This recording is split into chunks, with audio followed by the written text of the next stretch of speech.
Hello வணக்கம் friends. இன்றைக்கி நம்ம ரொம்பவே சூப்பரான ஹெல்தியான ஒரு துவையல் பார்க்க போகிறோம். அது ஒன்றும் இல்லைங்க, வேப்பம்பூ துவையல் தான். இது நாங்கள் பக்கத்தில் இந்த மரத்துலேருந்து பறித்து எடுத்துகிட்டு வந்திருக்கோம். ஃபஸ்ட்டு கொத்து கொத்தாக பறித்து எடுத்து வச்சுக்கிட்டோம்.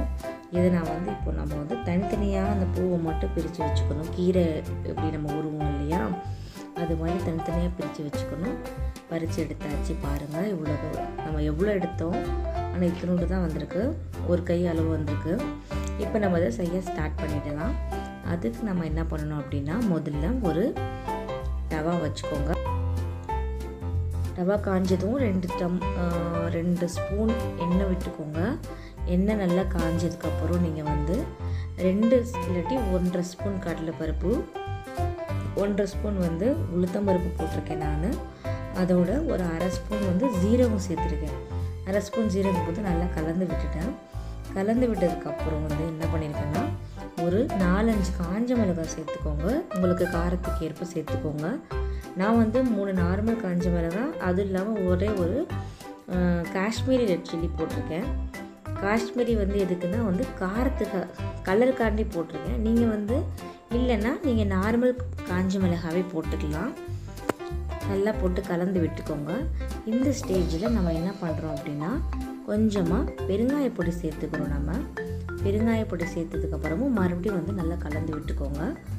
கலந்து விட்டதுக்கப்புறம் இந்த ஸ்டேஜில் நம்ம என்ன பண்ணுறோம் அப்படின்னா, நம்ம வச்சுருந்த அந்த வேப்பம் பூ இருக்கு இல்லையா, அதை வாஷ் பண்ணிவிட்டு சேர்த்துக்கோங்க. வாஷ் பண்ணிவிட்டு நல்லா ஒரு 5 to 7 மினிட்ஸ் நல்லா வதக்கணும். ஏன் அப்படின்னா, அதில் உள்ள பச்சை ஸ்மெல்லு, ஸ்மெல்லு போகணும். ப்ளஸ் வந்து அந்த கசப்பு தன்மை இருக்கும் இல்லையா, அதில் எப்படியா இருந்தாலும் பூவாக இருந்தாலும் அதில் கசப்பு தன்மை இருக்கும். அந்த கசப்பு தன்மை போகிற வரைக்கும் ஒரு 5 to 7 மினிட்ஸ் நம்ம வதக்கிட்டோம் அப்படின்னா அந்த கசப்பு தன்மை லைட்டாக இருக்காது. இந்த ஸ்டேஜில் நம்ம நல்லா வதக்கிக்கணும். வதக்கினதுக்கப்புறம் நம்ம என்ன பண்ணணும் அப்படின்னா, கொஞ்சமாக ஒரு கொத்து கருவேப்பிலை ஆட் பண்ணிக்கலாம். நம்ம அந்த ஃப்ளேவர் சேஞ்சுக்காக நம்ம என்ன பண்ண போகிறோம்னா, ஒரு கொத்து கருவேப்பிலை நம்ம வந்து ஆட் பண்ணிட்டோம். இதை ஆட் பண்ணதுக்கப்புறம் ஒரு சும்மா லைட்டாக ஒரு 1 மினிட்லேருந்து 2 நிமிஷம் வந்து வதக்கிக்கணும். அதுக்கப்புறம் நம்ம வந்து ஒரு பவுலில் கோகோனட் துருவிய தேங்காய் சேர்த்துக்கோங்க. துருவிய தேங்காய் சேர்த்ததுக்கப்புறம் நல்லா வதக்கிக்கோங்க. அவ்வளோதான், ஒரு 2 மினிட்ஸ் வதங்கினா போதும். இதில் வந்து நம்ம போடுற இன்க்ரீடியன்ஸ்லாம் நல்லா வதங்கினா தான் அந்த கசப்புத்தன்மை இருக்காது, அந்த டேஸ்ட்டும் கொடுக்கும். நல்லா வதக்கியாச்சு. இப்போது இதை வந்து நம்ம என்ன பண்ண போகிறோம், அவ்வளோதான், ஸ்டவ் ஆஃப் பண்ணிக்கலாம். ஆஃப் பண்ணிவிட்டு ஆற வச்சுட்டு நம்ம ஒரு மிக்ஸி ஜாருக்கு மாற்றிக்கலாம். மாற்றினதுக்கப்புறம் இதை நம்ம வந்து தேவையான அளவு உப்பு சேர்த்து அரைச்சி எடுத்துக்கலாம்.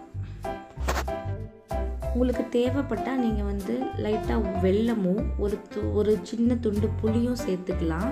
பட் நான் சேர்த்துக்கல.